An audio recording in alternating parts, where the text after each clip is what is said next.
Isang mapagpalang araw po sa inyong lahat. Tawagin niyo na lang po ako Kuya Bari sa pangalang Jepoy. 59 years old po na taga Pampanga. Hindi ko na po babanggitin pa kung saan dahil magpasangga ngayon po naman ay doon ako nakatira.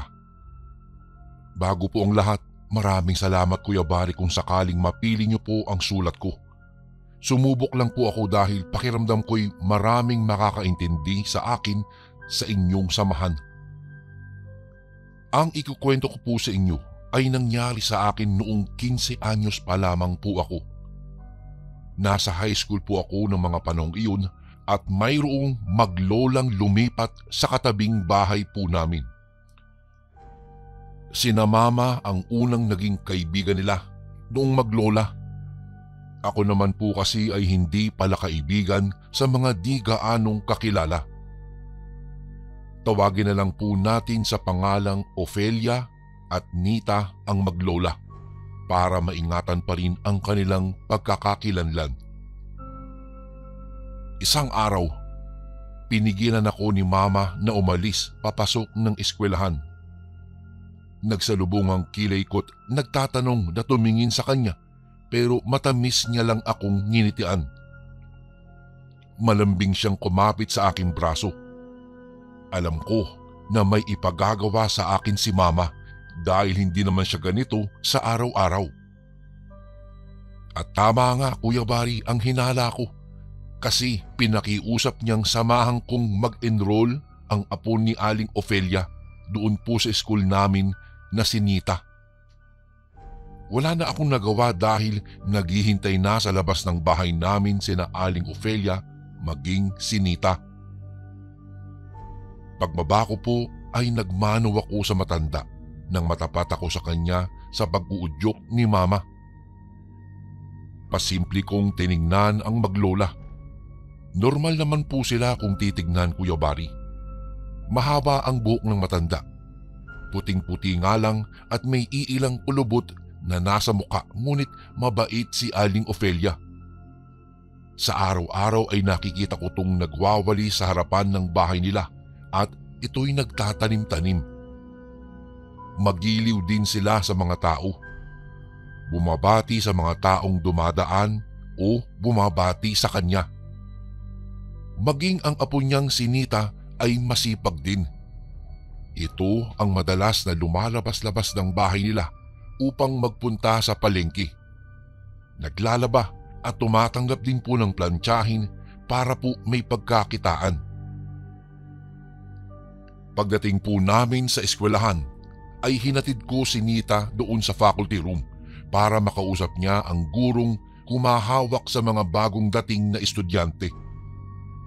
Pagkatapos po ay iniwan ko na rin siya doon para hindi ako mahuli naman sa aking klase.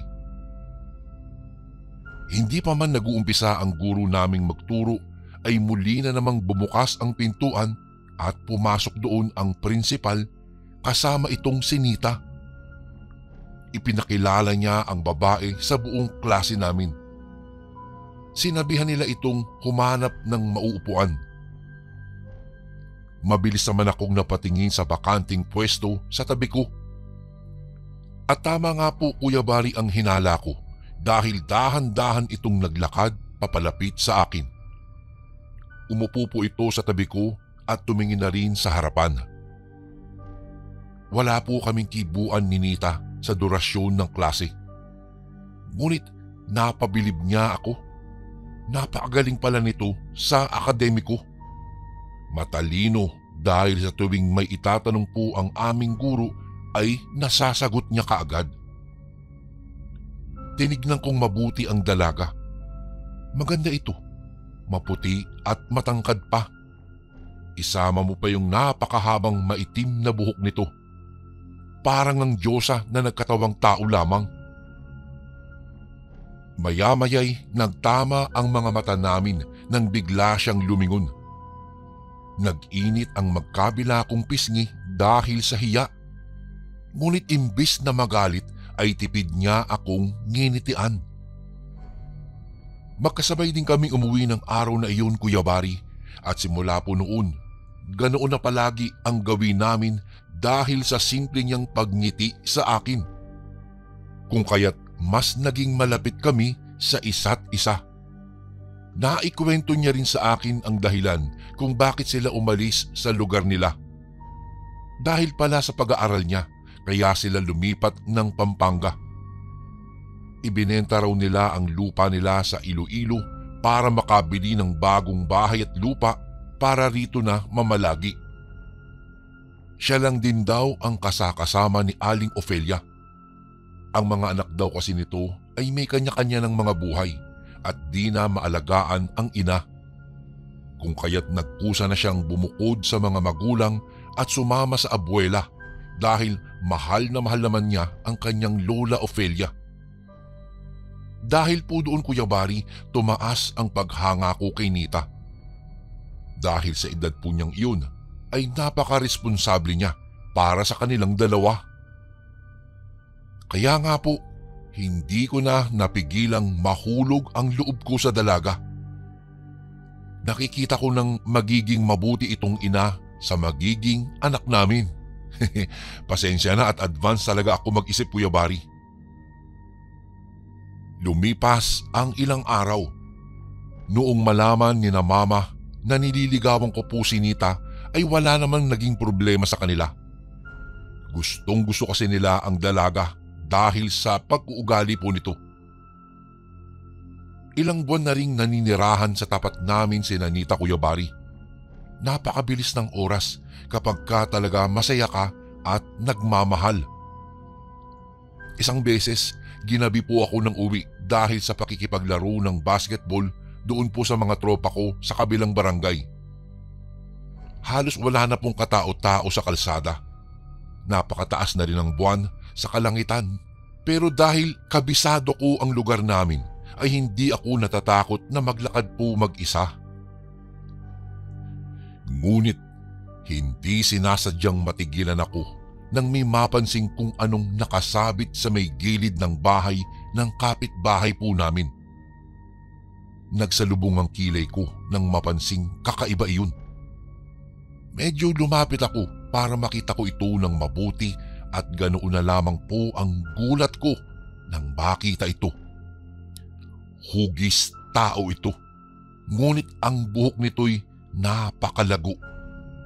Animong isang malaking bolang buhok na ipinatong sa ulo nito.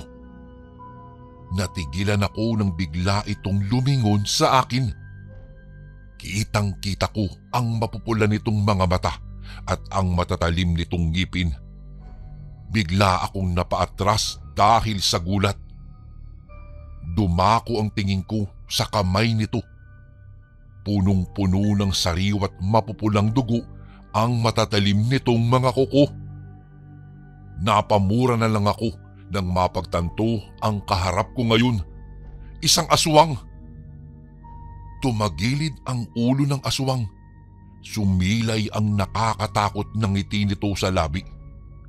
Humakbang ito papalapit sa akin, kaya mabilis akong tumalikod para sana tumakbo nang walang ano-ano'y may matitigas at makapal na buhok ang biglang pumulupot sa binti ko. Pinipigilan akong makaalis. Gunantang akong napalingon. Halos wala ng espasyo ang mukha namin ng aswang. Kuya Bari, isang maling hakbang lang at madidikit na ang mukha ko sa kanya. Biglang nanlambot ang buo kong katawan.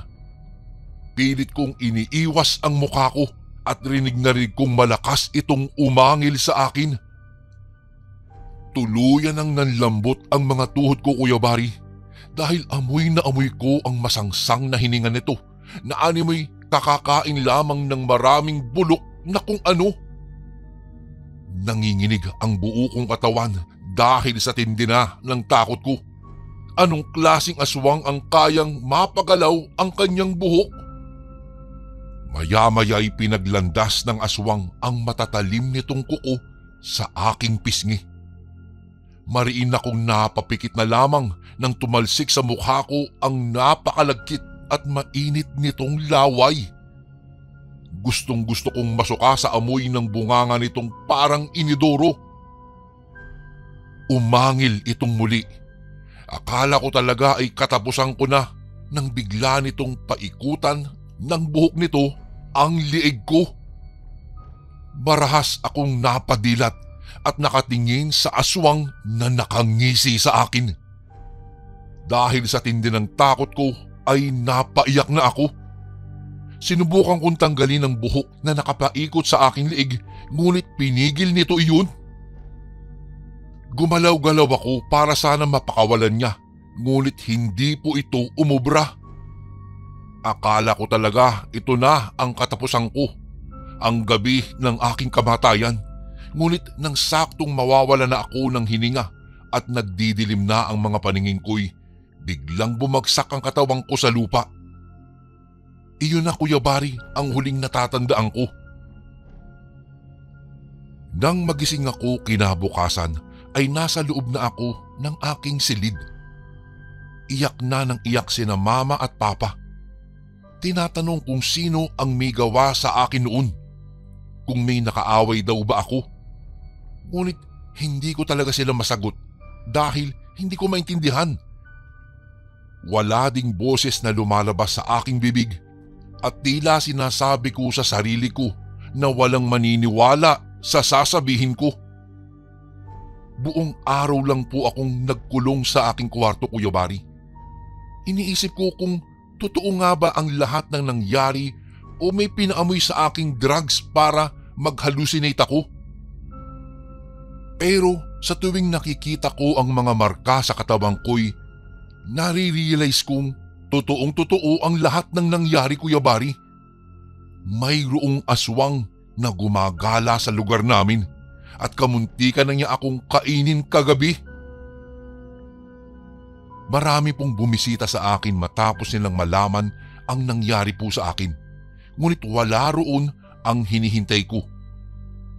Hanggang sa dumilim na sa paligid at magpatay na ng ilaw ang mga bahay ay wala pong nita ang dumalaw po sa akin. Bumuntong hininga na lamang ako at ako'y bumangon. Akma akong lalabas ng kwarto nang makarinig ng ingay sa labas. Kunot noong lumapit ako sa may bintana at sumilip doon.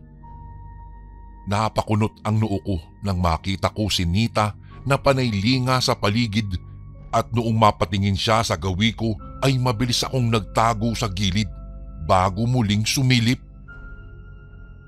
Nakita kong may daladalang itim na lalagyan ang dalaga at mukhang hirap na hirap sa daladala niya.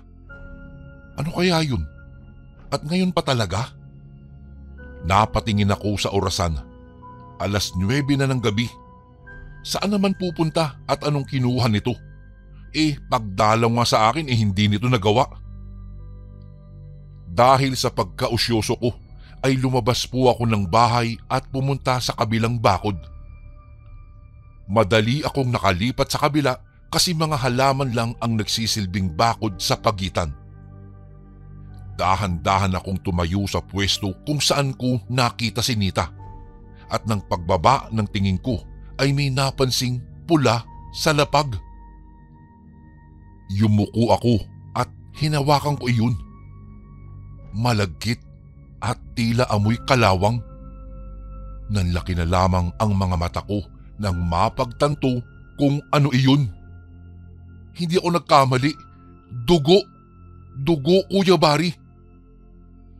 Sigaw ng isang bahagi ng utak kong inuudyukan akong umalis na't magtago dahil iba ang pakiramdam ko sa mga sandaling iyon. Ngunit parang may sariling isip ang mga binti ko at lumakad sila palapit sa may pintuan. Bukas iyon kaya nakasilip ako sa loob ng bahay. Tinambol na ng malakas ang dibdib ko nang makarinig ng sunod-sunod na angil at nababasag na kagamitan. Gustuhin ko mang pumasok ay may pumipigil sa akin. Matagal akong naghintay sa kung anong sunod na mangyayari. Maya-maya'y lumabas si Nita sa kung saan. Umawang ang labi ko nang makita itong puno ng kalmot sa katawan. Anong nangyari sa kanya? Sino ang may gawa sa kanya noon? Si Aling Ofelia ba? Ano, nag-away sila? Ang daming tumatakbong tanong sa isipan ko na natigil nang mapansing tumigil at dahan-dahang gumalaw si Nita. Sigurado akong lilingon na ito, kaya naman mabilis akong tumakbo pauwi sa aming bahay. Sumandal ako sa likod ng pintuan nang maisarado ko ito. Nilakong mabuti bago maingat na sumilip muli sa bintana. Nakita ko nakatayo po doon si Nita sa may pintuan nila. May hawak-hawak ito na kutsilyo at lumilinga sa paligid. Hinahanap siguro kung sinong nakatingin sa kanya. Unang beses kong makita ang seryoso at madilim na mukha ni Nita Kuyabari. Naani mo'y gagawa siya ng masama kung sinong mahuhuli niya. Aaminin ko, Kuyabari, natakot talaga ako kay Nita ng mga oras na iyon. Para kasing iba na siyang tao. Hindi ang Nita na nagugustuhan at minahal ko. Hindi ko alam kung papaano pa ako nakatulog. Kahit may shock pa ako dahil sa nangyari kagabi, ay nagpasya pa rin akong pumasok para maibaling sa iba ang aking isipan. Mas nauna akong umalis kay Nita na ipinagtaka nilang lahat. Napatigil ako sa paglalakad nang napakunot ang aking noo. Nagkakagulo kasi ang mga tao sa labas ng gate ng isang bahay. Sumiksik ako sa pagitan ng mga tao para makasingit sa loob. Marami pong pulis ang nakabantay sa labas. May harang na rin na kulay dilaw sa gate para mapigil ang mga taong pumasok sa loob. Maya-maya'y nakita kong may hila-hila ang mga pulis na isang stretcher na may takip na kulay puti. Nawala roon ang atensyon ko nang marinig ang nag-uusap na mga babae. Sabi ng mga pulis, wakwak daw yung katawan ng lalaki at nawawala ang lahat ng lamang loob kasama yung puso. Tapos nagkalat daw yung dugo sa paligid. Wala, nakakatakot naman. Sino kaya gumawa nun? Pumasok bigla sa isipan ko ang nakita ko kagabi. Si Nita. May buhat-buhat siya na kung ano sa isang itim na bag. Tsaka yung dugo sa lapag. Sandaling tumigil ang puso ko dahil sa aking naisip. Wag naman sana, Kuya Bari, dahil may ideya ako kung sino ang may gawa nito. Mabilis akong umalis doon pagkatapos. Gulong-gulo ang isipan ko at mabuti na lang at maayos pa akong nakarating sa aking eskwelahan. Pagpasok ko ng aming classroom ay gulat na gulat ako dahil nandoon si Nita. Tinanong niya ako kung saan ako nanggaling at bakit ako nahuli. Kahit naman nauna akong umalis. Ngunit nakatitig lamang ako sa mukha niya. Iba na yung babaeng nakita ko kagabi. Yung babaeng may hawak-hawak na duguang kutsilyo. Bumalik na siya sa dati, Kuya Bari. Yung malambing at hindi makabasag pinggan. Ngunit hindi na niya ako maluloko pa dahil kilala ko na siya. Simula ng araw na iyon, Kuya Bari, ay nagbago na ang lahat sa amin ni Nita, maging si Aling Ofelia. Palagi na akong nakasubaybay sa ginagawa ng maglolang ito. Noong unang mga araw nga, hindi naglalabas ang matanda.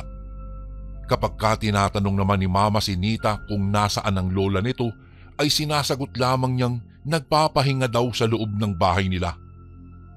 Hindi naman ako naniniwala doon hanggang lumabas na nga ang matanda na parang nagbago ang kanyang hitsura. Ang dating puro puting buhok ay naging itim na at parang mas naging masigla pa ang hitsura nito. Nagbabantay na rin ako sa mga nangyayari sa barangay namin para malaman kung umatake na naman sila. Ngunit naging tahimik ang lahat matapos po nun. Isang araw, na-corner ako ni Nita sa classroom po namin. Pinipilit niya akong kausapin dahil hindi na raw niya kinakaya ang hindi ko pagpansin sa kanya. Ayoko na sanang patulan, ngunit naging sobrang mapilit siya, kaya kumawala ang lahat-lahat ng gusto kong sabihin sa kanya. Nita, tatapatin kita ah. Alam ko na ang tungkol sa inyo. Ang tungkol sa inyo maglola. Alam ko na may kinalaman kayo sa pagkamatay ng isang tao doon sa boarding house, doon sa kabilang kanto malapit sa atin. Nakita kita noong isang gabi na may daladala ka sa loob ng bahay niyo at may dugong na iwan sa lapag. Ano, tama ba? Tsaka sino sa inyo? Sino sa inyo ng lola mo ang umatake sa akin noong pauwi ako? Pati ba ako gusto niyo akong biktimahin? Ano, papatayin mo ko ngayon? Malakas kong sigaw sa kanya. Dahil doon ay napaatras sa gulat si Nita. Nalaki ang mga mata nito habang nakatingin po sa aking Kuya Bari. Kumuyom ang kamao ko naman. Ginisian lang ako ni Nita. Ano? Akala mo hindi ko alam no? Mga aswang kayo. Pati ako sinubukan niyo pang patayin. Dagdag ko pang sigaw sa kanya. Nakaramdam po ako ng awa kay Nita nang magunahan sa pagtulo ang mga luha nito.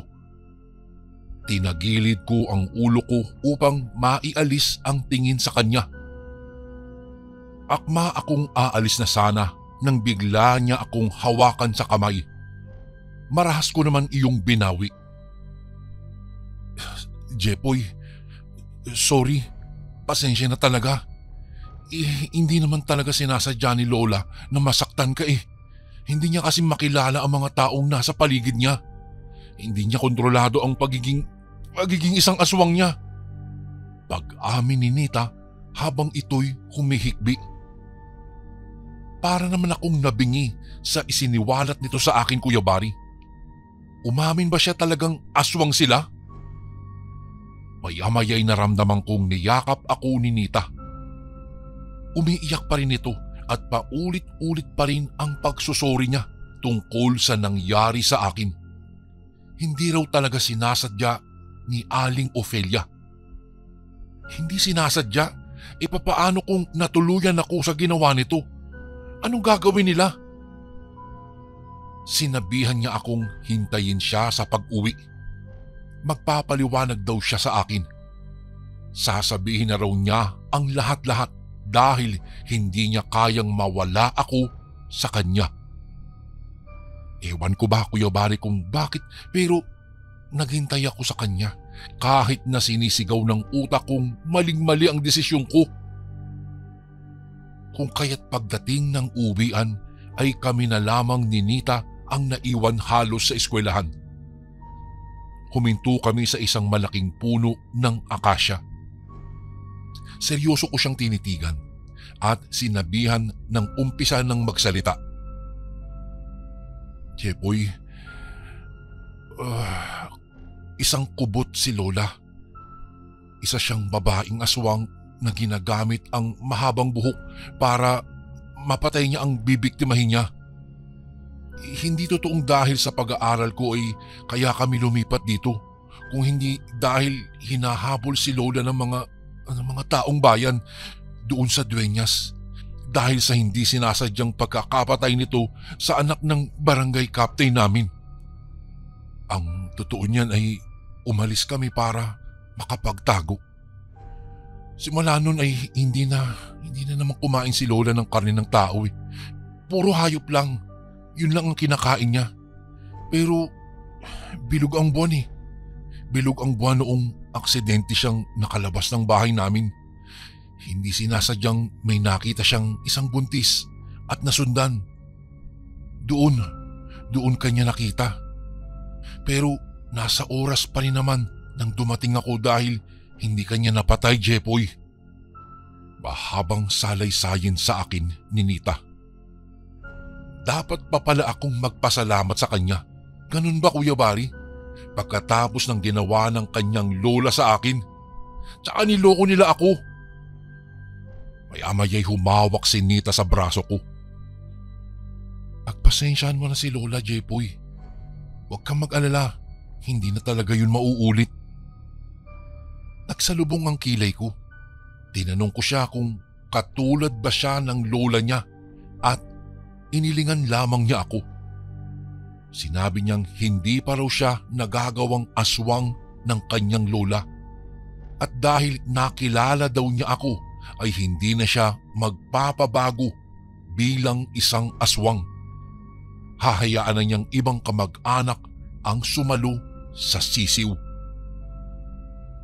Kahit na galit ako sa nangyari, ay napatibok noon ng mabilis ang puso ko. Mahal nga rin talaga akong tunay ni Nita. Kaya naman, ewan ko ba, pumayag ako sa kagustuhan niya. Bumalik kami sa dati, ngunit mailap pa rin ako sa lola niya dahil pakiramdam ko sa tuwing nakatingin ito sa akin ay may kakaibang mangyayari. Lumipas ang ilang araw. Nakangiti kong sinalubong ang pinsang kong kakauwi lamang galing sa ibang bansa. Inalalayan ko siyang makapasok sa loob ng bahay namin. Siya nga pala, tawagin na lang po natin siyang Jessie. Siya po ang pinsan ko. Nang hubarin nito ang suot-suot na makapal na panlamig ay bumungad sa amin ang malaki nitong tiyan.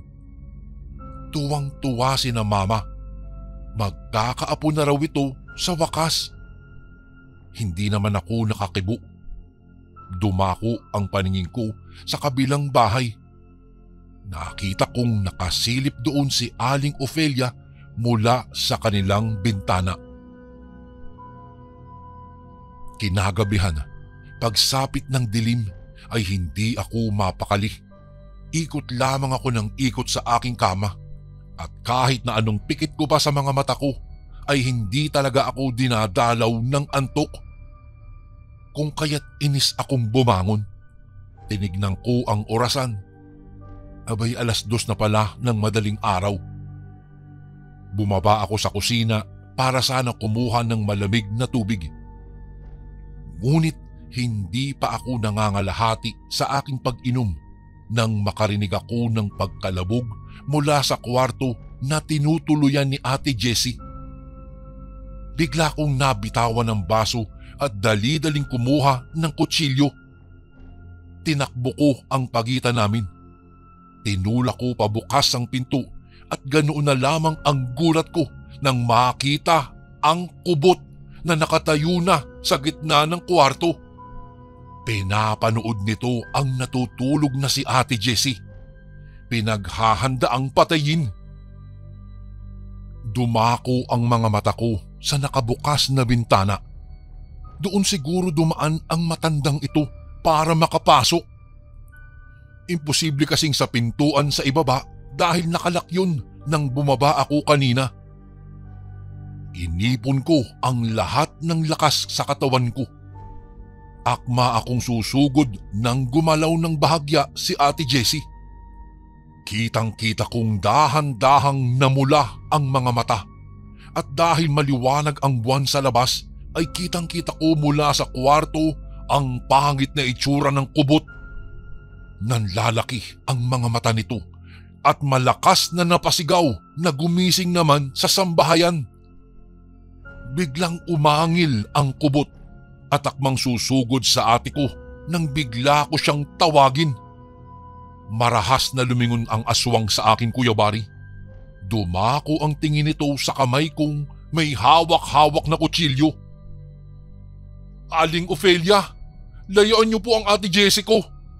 Malakas kong sigaw na sumugod sa kanya. Ngunit bago pa man ako makalapit, ay nakapulupot na sa katawang ko ang mahaba nitong buhok kasabay ng pagsakal niya sa akin. Baka ilang beses itong umangil sa akin at dahan-dahang lumapit. Nagtama ang mga mata naming dalawa. Kung noong unay natakot ako, ngayoy hindi na. Nakipagtitigan ako sa kanya. Kada subo kong kumalas ay hindi ko magawa dahil mahigpit ang pagkakahawak nito sa akin, Kuya Bari. Muling pumaikot ang makapal na bahagi ng buhok nito sa leeg ko at ramdam na ramdam kong sumasakal ito. Hindi ko alam na nabitawan kong bigla ang kutsilyo. Dinig na dinig ko naman ang naghihisterikal na sigaw ni Ate Jessie at ang mga yabag sa kabilang silid maging ang paghiyaw ni Mama nang maabutan ang hitsura namin. Kahit nahihirapan man ako ay sinenyasan ko si Ate Jessie na umalis na ng mabilis. Ngunit bago pa siya makatakas ay biglang humarang na ang napakaraming buhok sa dadaanan nito. Umangat ang napakaraming buhok sa ulo ni Aling Ofelia. Handa na niya akong patayin nang bigla na lamang may nagsalita sa bandang likuran. Doon ko napansin at nakita si Nita.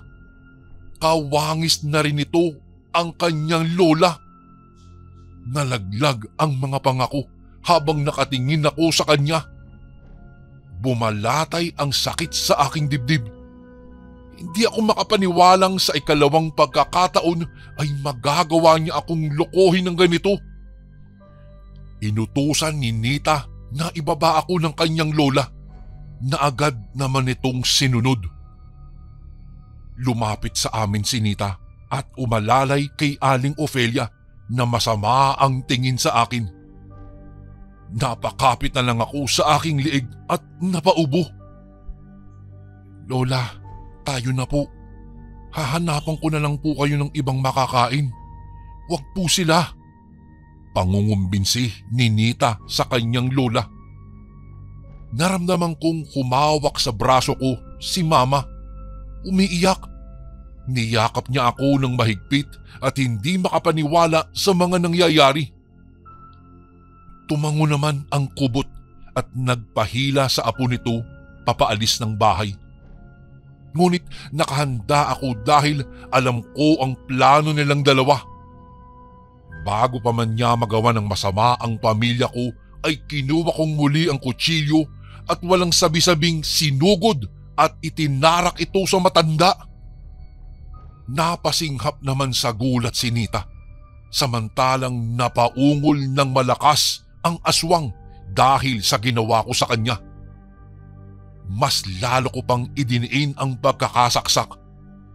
Ngunit bago ko pa ito maulit ng isa pang beses ay malakas akong itinulak ni Nita. Napaigik ako nang tumama ang likuran ko sa poste ng higaan ni Ate Jessie. Sa bilis po ng pangyayari, Kuya Bari, ay hindi ko na nakita pang umalis ang dalawa. Ang naiwan ay kaming pamilyang tulala. Bumaba ang tingin ko sa lapag. Naroroon ang dugo na patunay na napuruhan ko ang matandang kubot. Mabilis namang lumapit si Mama kay Ate Jessie. Tinanong kung ayos lang ba ito o kung ano ang kanyang nararamdaman. Ngunit ang pobre kong pinsan ay nakatula pa rin habang ito'y umiiyak. Seryoso akong tumayo kahit masakit pa rin ang katawang ko.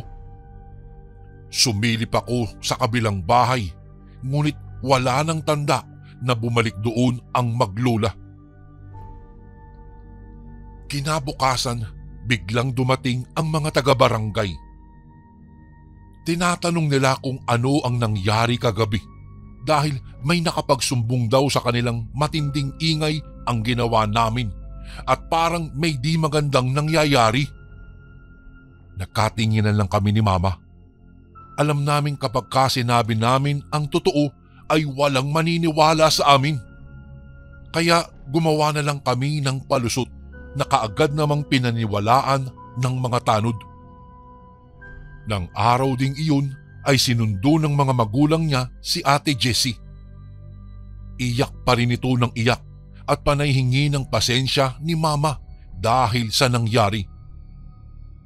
Pinuntahan namin ang bahay po ni na Aling Ofelia para sana palayasin silang maglola.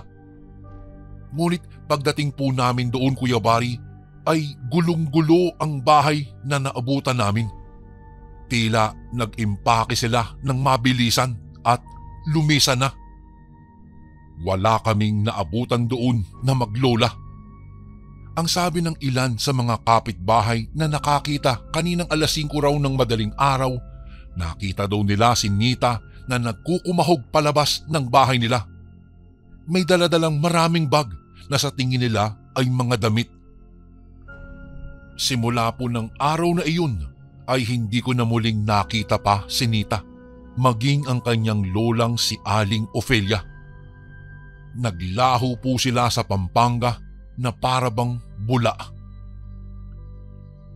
Totoo pala Kuya Bari ang sinasabi nilang pinakamasakit ang pagkabigo sa unang pag-ibig. Dahil magpahanggang ngayon po ay di pa rin naglalaho ang sakit na idinulot sa akin ni Nita. Nakaukit na po sa dibdib ko ang pilat ng kasinungalingan niyang kamuntikan ng pagbayaran ng walang muwang na bata. Masakit talaga. Masakit ngunit hindi ako nagsisisi Kuya Bari dahil ginawa ko ang sa tingin ko'y tama. Ang pagligtas sa buhay ng pamangking ko. Kung hindi ko po siguro ginawa iyon, ay baka wala na akong pamangking kasama ngayon sa buhay. Masaya na rin ako dahil naitaboy ko ang maglolang galing sa Dueñas, Iloilo. Kuya Bari, hanggang dito na lang po ang aking kwento. Maraming salamat po sa pagbasa nito at sa pakikinig ng ating mga kasundo. Mag-iingat po tayong lahat. Lubos na gumagalang, Jepoy. Ito naman po ang ating pangalawang kwento. Magandang araw po sa iyo, Kuya Bari. Isa itong karanasan na ibinahagi ng isang lalaki na itago na lamang natin sa alias na Tisoy. Siya ay 44 na taong gulang at naninirahan sa Jensan. Totoo itong nangyari sa mag-asawa na Tisoy at Lily. Taong 1985 ay doon na sila nanirahan at doon din nila mapapatunayan na ang mga kwentong bayan na katulad ng aswang ay hindi naman pala hinabilang o haka-haka. Ang bahay nila ay malapit lang sa fish pond. Halos magkalayo ang mga bahay dahil wala silang sariling titulo ng lupa, kaya naman nagtayo lang sila ng maliit na bahay na gawa sa kawayan at pawid na bubong upang kahit papaano ay mayroon silang masisilungan. 6 na buwan pa lang ang tiyan ni Lily, subalit malaki na itong tignan na akala mo ay malapit na ang kanyang kabuwanan. Mahilig kasing itong uminom ng malalamig katulad ng mga soft drinks at juice at tubig na may yelo. Lagi nilang pinag-aawayan ang bagay na iyon dahil sa isip ni Tisoy ay baka magkaroon ng diferensya ang kanilang magiging supling. Madaling araw ay umalis si Tisoy ng bahay upang manghuli ng isda doon sa fish pond. Iniwan niya ang kanyang asawa na masarap pang natutulog sa kwarto nila. Habang nasa kalagitnaan siya ng daan ay biglang kumudlit sa isip niya na naiwan pala niya ang kanyang baong pagkain. Napapakamot sa ulo na binalikan niya ang baon niya, sa pagkakaalam niya ay nakapatong iyon sa lamesa. Pagdating niya sa munti nilang kubo ay nagulat siya dahil nakabukas ang pinto.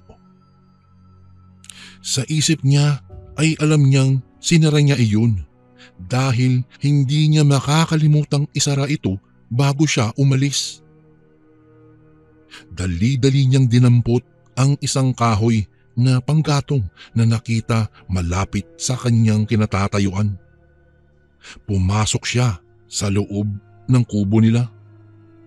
Pagpasok sa loob ay laking gulat niya nang may makitang malaking aso na kulay itim na nakapasok doon sa kwarto nila. Nanindig ang balahibo niya dahil dinidilaan nito at inaamoy ang tiyan ni Lily. Halos manlaki ang ulo niya sa gumapang nakilabot. Napakalaki ng aso at sa tansya niya ay halos kasing laki nito ang bagong silang na baka. Hindi napansin ng aso na nasa loob na siya ng kwarto at nakikita niya ang pagdila nito na tila nasasarapan. Bahagya pang tumulo ang laway nito at inaamoy-amoy ang tiyan ng asawa. Dahan-dahan siyang lumapit sa asong itim at agad niyang pinalo ito sa ulo. Dahil sa lakas ng pagpalo rito ay parang trumpo itong gumulong-gulong sa lupa.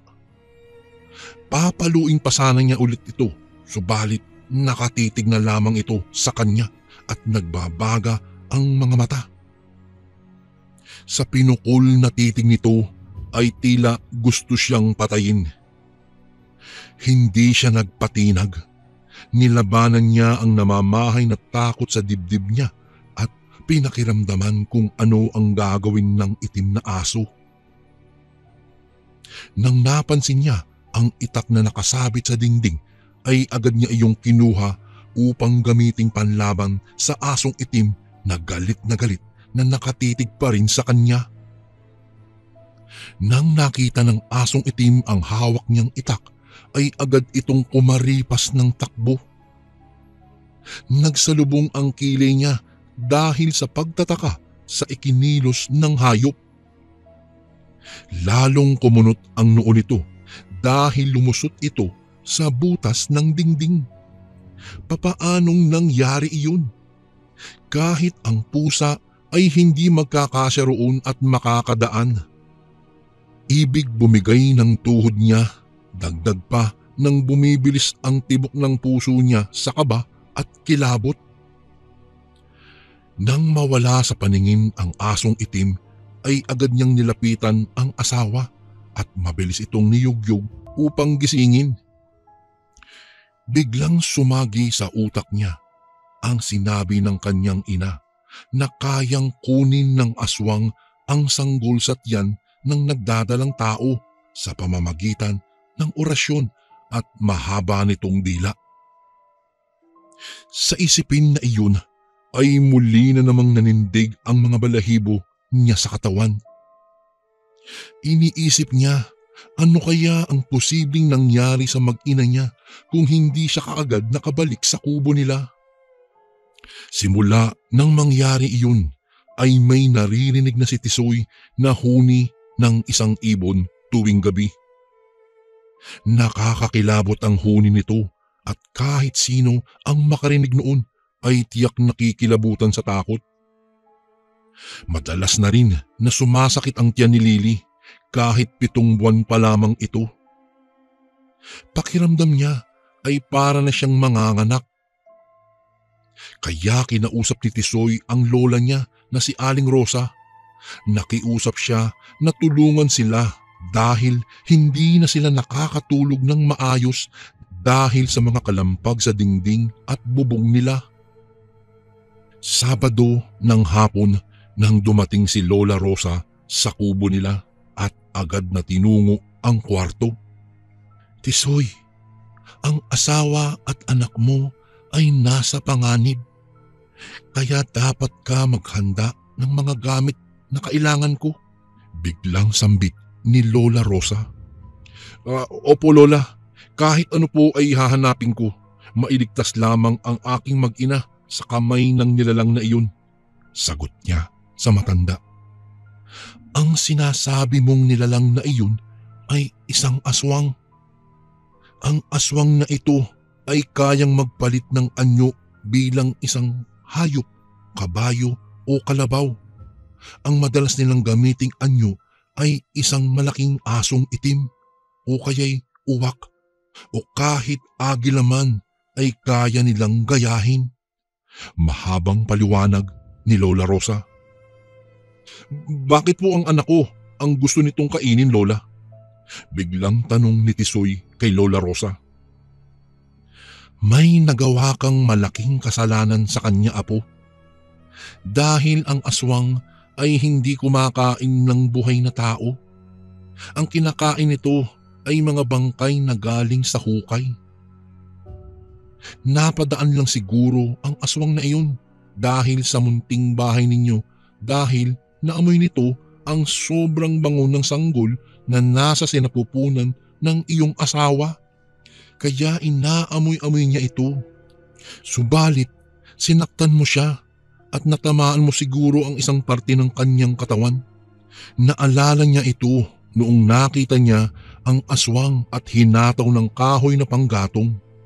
Doon nga nagsimula ang mga kakatuwang narinig niya tuwing gabi. Iho, kumuha ka ng luya at 3 pirasong kalamansi at pakuluan mo ito. At iyon ang ipainom natin sa asawa mo upang maging normal ang panganganak niya. Tapos kumuha ka ng niyog at gawin mo itong lana at mag-iwan ka ng kalamansi dahil iyan ang gagamitin nating panglaban sa kanya kung sakaling bibisita siya dito sa bahay niyo. Buling sambit ni Lola Rosa. Bago ko po ipagpatuloy ang kwentong ito ay may request sana ako sa iyo kasundo. Isang pindot lang ito kasundo sa subscribe button namin. Malaking tulong po ito sa amin kasundo upang mapagpatuloy pa namin ang mas marami pang magagandang kwento. Salamat sa pag-subscribe mo, bagong kasundo. Agad siyang kumilos at kinuha lahat ng hinihiling ni Lola Rosa. Makalipas ang ilang saglit ay ipinainom agad ng matanda sa asawa ang kalamansi na may luya na may kasamang orasyon. Agad namang nawala ang sakit at kirot na nararamdaman ng asawa ni Tisoy. Nang gabing iyon ay masaya pa silang kumakain ng hapunan, ngunit tulad ng inaasahan ay dumating ang kinatatakutan nila. Narinig niya ang yabag na tila isang paa ng kabayo sa labas at huni ng isang ibon. Nakakapangilabot ang huni noon at muling nanindig ang balahibo niya sa kilabot. Inutusan ni Lola Rosa si Tisoy na hiwain ang 3 kalamansi at ilagay ito sa baso. Lagyan din daw ng katas ng kalamansi ang itak. Pagkatapos niyang gawin iyon, ay sinabi rin ng matanda na lagyan ng lana ng niyog ang buong katawan ng asawa niya upang hindi ito maamoy kung saan ito naroroon. Lumabas si Tisoy at Lola Rosa ng bahay, dala ang itak at kalamansi. Hawak ni Tisoy ang flashlight. Muntik nang buksan ang switch, ngunit pinigilan siya ng matanda. Hindi raw nila makikita ang aswang kung may liwanag o ilaw. Nasa ganoon silang sitwasyon nang biglang tumambad sa paningin nila ang isang nakakapangilabot na nilalang. Kung pagmamasdan ay tila ito ay kawangis ng tao na may mukhang aso. Hindi niya mapaliwanag kung anong klaseng nilalang ito. Nakangisi ito sa kanila habang nasa itaas ng puno ng akasya. Pinagmumura ito ng matanda, ngunit mas lalo lamang nagningas ang galit ng aswang. Sumugod ito sa kanilang dalawa, ngunit handa na si Lola Rosa sa gagawin nito. Kaya bago ito matamaan ay mabilis na tinapunan ito ng katas ng kalamansi. Nahulog ito at bumagsak sa lupa habang nangingisay at nakalabas ang dila. Sumigaw ang matanda na tagain ang dila nito, baka makapagpalit pa ito ng anyo. Nanginginig man sa takot si Tisoy ay inipon niya ang tapang at lakas ng kanyang loob. Tatagain na sana niya ito. Iniamba na niya ang itak, ngunit natigilan siya nang mamukhaan niya ang aswang. Ito ang kaibigan ng asawa niya na si Princess. Galing ito sa Maynila. Bago pa ito umalis noon sa kanilang baryo ay nagkasamaan sila ng loob ng asawa niya na si Lily. Bumangon ang awa sa dibdib niya kaya hindi niya naituloy ang gagawin sana niyang pagkitil dito. Ilang sandali pa ay biglang nagbago ng anyo ito at naging isang malaking asong itim. Kumaripas ito ng takbo papunta doon sa kakahuyan. Hindi pa rin mawala sa isip ni Tisoy na ang kaibigan nilang si Princess ay isang aswang. Kaya kinabukasan ay nagpasya siyang puntahan ito sa kanyang tinitirhan. Balak niya kasing kausapin ito at tanungin kung bakit gusto nitong biktimahin o patayin ang kanyang asawa. Ngunit pagdating doon, hindi na niya naabutan ang kanyang pakay. Wala ring nakakaalam kung saan ito nagtungo. Nagdesisyon na rin ang mag-asawa na lumisan sa lugar na iyon. Nagpasya sila na umalis sa baryo at pumisa na lang sa bahay ni Lola Rosa. Hanggang ngayon ay doon na nanirahan ng matiwasay ang mag-asawa kasama ang dalawa nilang anak. At dahil doon nga sila nakatira sa bahay ni Lola Rosa, ay tinuruan din si Tisoy ng kaunting panggagamot. Sa kasalukuyan, si Tisoy ay isa ng lehitimong manggagamot. Hanggang dito na lang po ang aking kwento. Maraming salamat po. At ito naman po ang ating pangatlong kwento.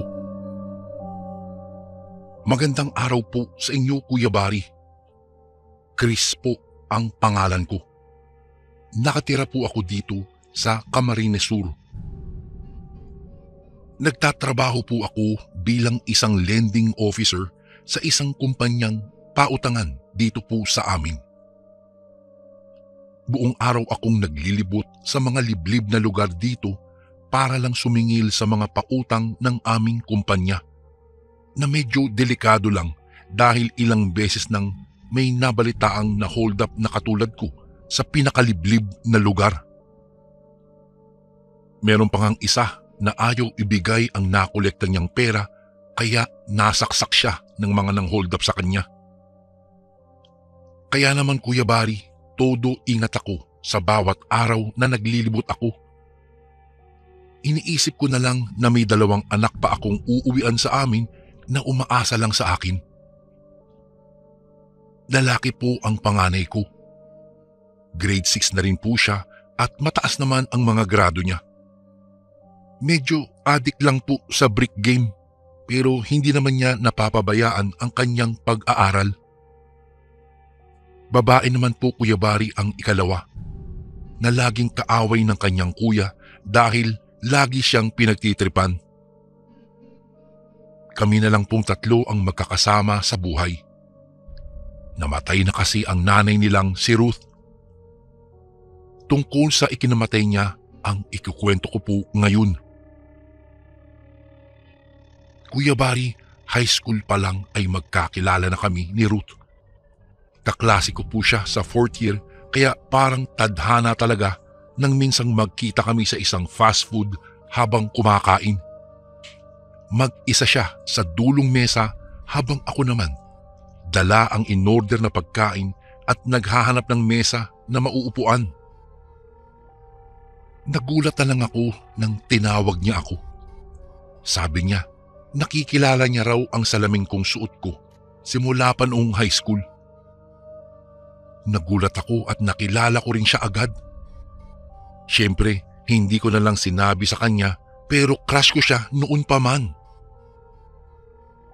Simula noon, lagi na kaming nakikita tuwing weekend.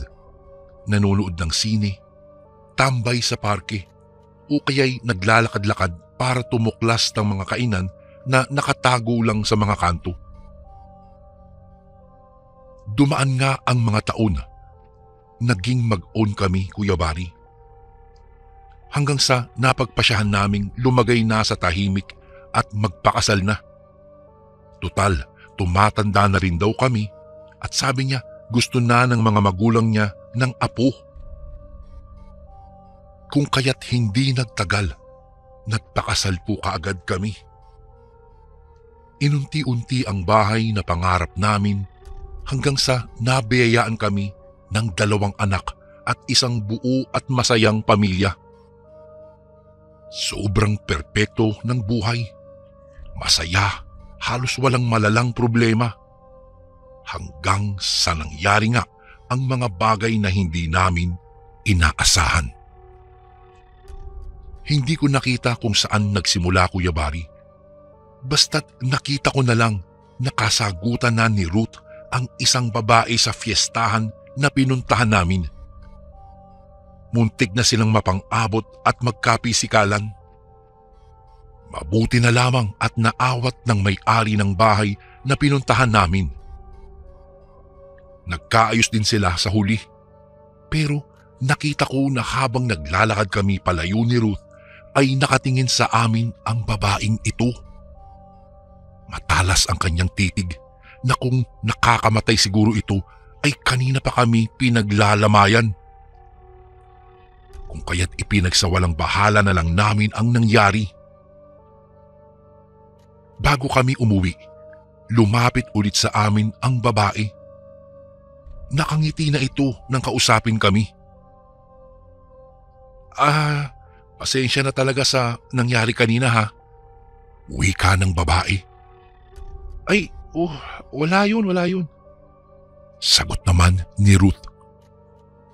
Nagulat na lang kami nang binigyan kami ng babae ng isang binalot na malagkit.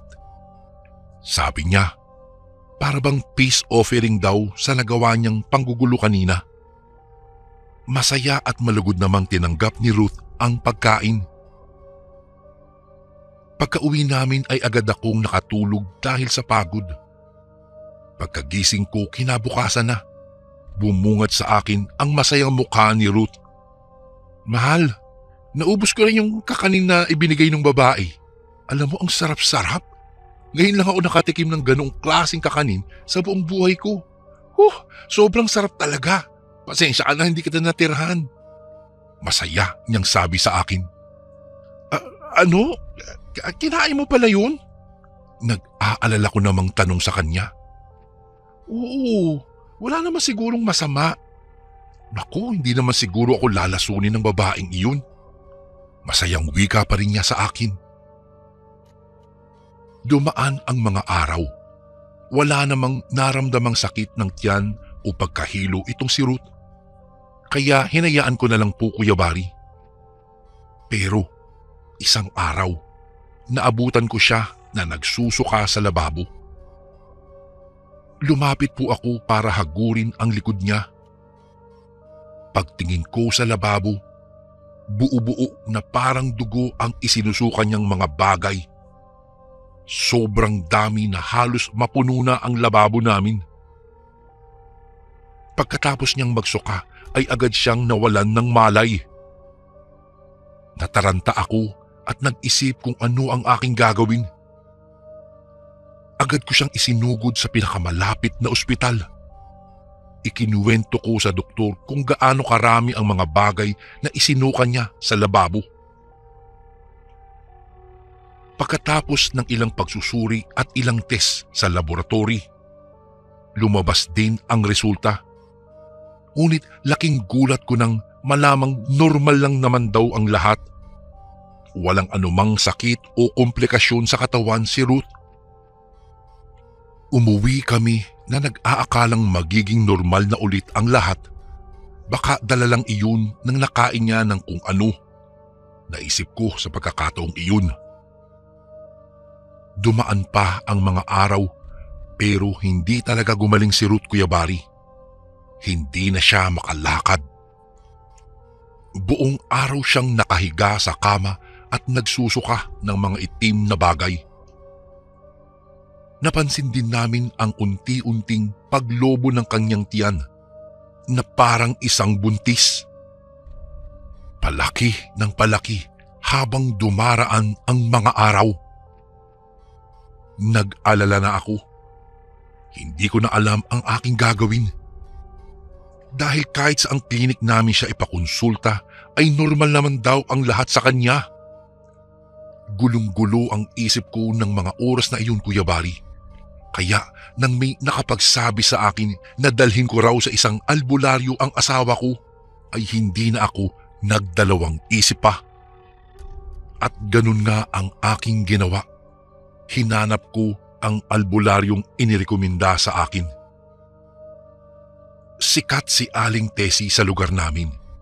Sa katunayan nga ay maraming taga Maynila pa ang dumadayo para lang magpagamot sa kanya ng mga karamdamang hindi magamot ng mga ordinaryong doktor sa ospital. Sa kanya kami lumapit. Pero ayon sa mga sabi-sabi, may dugong aswang daw itong si Aling Tessie. Pero halos nawala na ang kagustuhan nilang kumain ng tao sa tagal ng panahon. Ang tanging natira ay ang mga kaalaman nila ng sinaunang panggagamot. Bago ko po ipagpatuloy ang kwentong ito ay may request sana ako sa iyo kasundo. Isang pindot lang ito kasundo sa subscribe button namin. Malaking tulong po ito sa amin kasundo upang mapagpatuloy pa namin ang mas marami pang magagandang kwento. Salamat sa pag-subscribe mo, bagong kasundo. Ngunit bago kami sumadya sa albularyo, ay pumunta muna kami sa isang maliit na tindahan upang bumili muna ng 1 litrong tuba para ibigay bilang alay kay Aling Tessie. Pagdating namin ay nakahanda na siya sa sala ng bahay niya. Para bang alam niya na darating kami sa oras na iyon. Agad niya kaming pinatuloy. Hindi na niya tinanong pa ang pangalan naming dalawa ni Ruth, pero laking gulat ko nang malamang alam niya ang pangalan namin. "Diyan ka maupo, Chris. Ilang linggo na ba itong ganito ang asawa mong si Ruth, ha?" Wika nito sa amin. 2 linggo na po," sabi ko naman sa kanya. Kinuha niya ang tuba na dala namin. Inilagay niya sa isang baso at ininom ito. Pagkatapos niyang uminom, lumapit siya kay Ruth. Pinulsuhan ang 2 kamay ni Ruth habang nagdarasal sa lingwaheng hindi ko po maintindihan. Naramdaman ko na nanginginig na si Ruth at umaangat ang mata sa talukap. Tatayo sana ako para lumapit pero pinigilan ako ng alalay ni Aling Tessie. "Malakas ang mambabarang na kalaban niya," sabi niya. Pagkatapos ng dasal, kumuha ito ng anting-anting at inilagay sa palad ni Ruth. Doon na nagsimulang magsisigaw si Ruth. Para siyang kinakatay na baboy sa lakas ng ginagawa niyang pagsigaw. "Ay, ano pong nangyari, Aling Tessie?" sabi ko sa kanya. Hindi sumagot si Aling Tessie. Patuloy lang siya sa dasal na ginagawa habang naglulupasay sa sakit itong si Ruth. Ilang minuto pa, kinuha ni Aling Tessie ang anting-anting. Tinago ito, sa kanya pinahiga sa papag si Ruth. Matapos niyang gawin iyon, ay kinausap niya ako. "Alam ko na ang nangyari sa asawa mo. Binarang siya ng isang malakas na mangbabarang. Pinakain siya ng orasyon na magre-resulta sa ganitong klasing pasakit. Huling-huli na kayo. Dapat ay yung unang araw na nangyari pa lang ito, pumunta na dapat kayo rito para ipagamot siya. Ay, napakalakas ng kalaban natin, iho. Kakaibang klasing demonyo ang gamit niya, kaya hanggang dito na lang ang kaya kong gawin para sa kanya." "Oo, ano pong ibig niyong sabihin, Aling Tessie?" Pag-aalalang tanong ko sa manggagamot. Natahimik lang saglit si Aling Tessie. Matagal niya akong tinitigan, saka siya sumagot. "Iho, tatagan mo ang iyong loob. Wala na akong ibang magagawa pa. Kumalat na ang sumpa sa buo niyang katawan. Hindi kinaya ng mga orasyon ko ang demonyong kalaban ko. Mas mabuti pang umuwi na lang kayo at doon mo na lang siya pagpahingahin sa bahay. Nagmakaawa ako kay Aling Tessie. Sabi ko, magbabayad ako kahit magkano para lang gumaling ang aking asawang si Ruth. Pero wala na raw talagang lunas ang nangyari sa aking asawa. Lumuluha akong tumingin sa aking asawa at ako'y habag na habag sa kanya. Ngumiti lang sa akin si Ruth, saka siya pumikit. Bumaba kami ng kanilang bahay at sumakay kami sa tricycle na inarkil ako. Akap-akap ko ang aking mahal na asawang si Ruth. Malaki pa rin ang tiyan niya. Namumutla pa rin siya. Chris, salamat ha. Alam mo, mahal na mahal kita, Chris. Ikaw na ang bahala sa mga anak natin. Lumuluhang tugon niya sa akin habang ako naman ay nakayakap sa kanya ng mahigpit.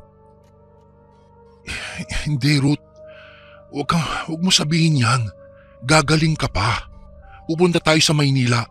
Doon baka mapagaling ka ng isang magaling na doktor. O kaya maghahanap tayo ng iba pang albularyo na makakayanang matanggal ang sumpa ng mambabarang sa katawan mo. Gagawin natin lahat, Ruth. Huwag ka mag-alala. Umiiyak na wika ko sa aking asawa. Hinawakan niya ang pisngi ko. At halos madurog ang aking puso nang biglang sumabog ang tiyan niya. Tumalsik sa iba't ibang direksyon ang dugo at laman at kung ano-ano pang bagay na nasa loob ng kanyang tiyan. Napatigil ang tricycle na sinasakyan namin. Pati ang tricycle driver ay napasigaw dahil sa mga nakitang dugo sa loob ng sidecar niya. Ewan ko, Kuya Barry. Parang nalimutan ko na kung anong sumunod na mga nangyari. Nag-blackout na ang utak ko sa pagkakataong iyon. Diniretso siguro kami ng driver sa ospital. Doon na sinabi at nalaman kong patay na si Ruth. Halos isang buwan din na hindi ko alam ang mga ginagawa ko. Para akong lutang na hindi pa rin makapaniwala na wala na ang mahal kong asawa nang ganun-ganun lang. Napabayaan ko na ang trabaho ko at kung ano-ano pa. Pero kalaunan ay naisip kong may mga anak pa rin pala ako. Kailangan pa rin nila ang isang ama kahit nawala na sila ng ina. Kailangan kong tumayo at mabuhay ulit ng normal. Bumalik sa dati. Kung hindi para sa sarili ko, ay para na lang sa mga anak kong naiwan. Kalaunan ay natanggap ko rin naman ang lahat. Ipinagpasa Diyos ko na lang ang mambabarang na may gawa nito. Simula po noon ay lagi kong ipinapaalala sa mga anak ko na maging mabuti sa kahit sinumang kapwa na makakahalubilo nila. Lalong-lalo na ang mga taong hindi nila kilala kung ano ang kayang gawin. Ayoko lang sanang maulit pa sa mga anak ko ang nangyari noon sa asawa ko. Ito po ang isang karanasang hindi ko na malilimutan pa habang ako po ay humihinga.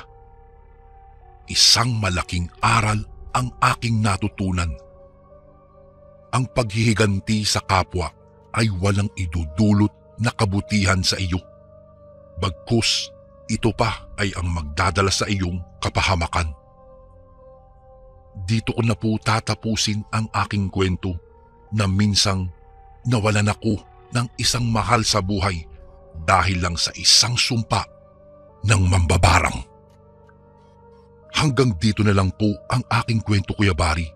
Sana po mapili niyo ring basahin ito sa mga susunod na araw.